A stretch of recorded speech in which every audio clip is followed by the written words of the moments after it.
doing a video inspection and demonstration of a Ford 4-wheel drive tractor with a loader. Ford 1920. It's got a 4x4. It's got a 7108 Ford New Holland loader on it. I'll take you all the way around it.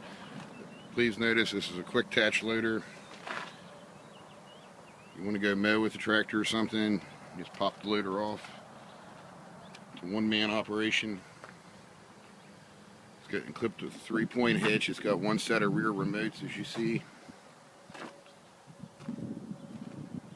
Tractor just runs out really nice. Good low-hour machine. I'm going to show you she does everything she's supposed to do. Go ahead.